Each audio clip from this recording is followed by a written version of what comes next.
Hello, my name is Philip Totaro. I'm the founder and CEO of market research firm IntelStor. Welcome to your weekly dose of truth to power.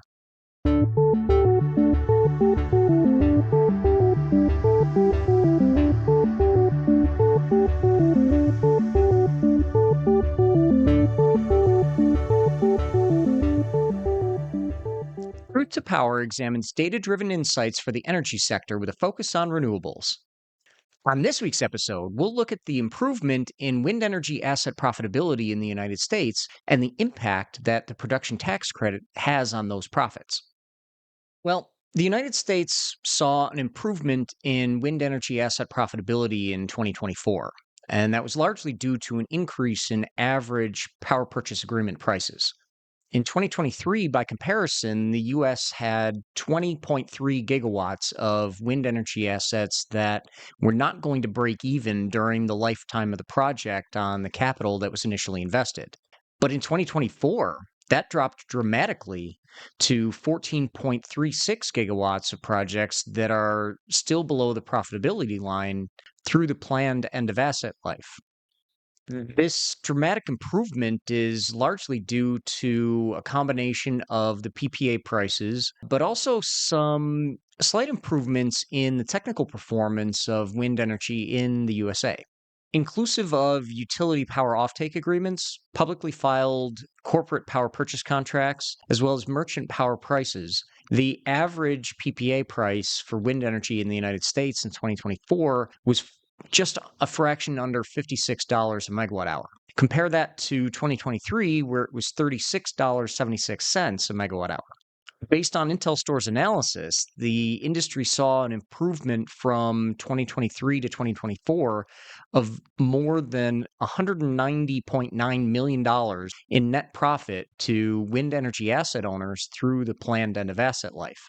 This is also reflected in a slight reduction in the average time required for asset life extension in order to break even. Previously, in 2023, it was 7.84 years. That's now down as of 2024 to 7.28 years. The average age of assets which are unprofitable actually increased from 10.98 years in 2023 to 11.99 years in 2024. And this is reflective of new capacity coming online that has a higher technical performance, but also higher average PPA prices for projects in 2024 compared to the prior year. That's driving things up that are older.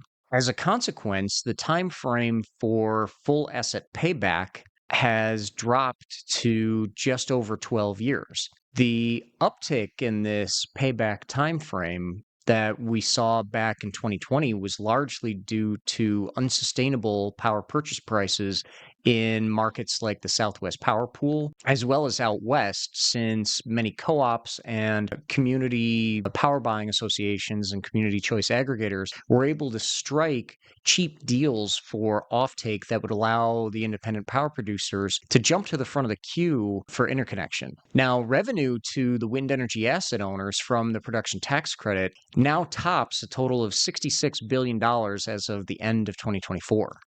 The impact of the production tax credits on overall revenue to asset owners has been reduced since 2023 due to rising average PPA prices. But while the final language of the tax and budget bill currently pending in the US Congress has yet to be fully determined, it's expected that the PTCs will be phased out by the end of 2028.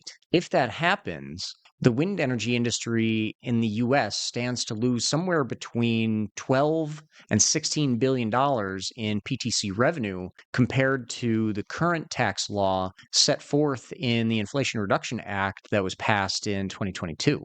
The reason for that wide range between 12 and 16 billion, it results from the prevailing wind conditions, since the PTC is obviously production based, as well as lack of clarity on how the PTC will actually be ramped down between the passage of the bill in 2025 when the new regulations would take effect and the end of 2028 when they would be fully phased out.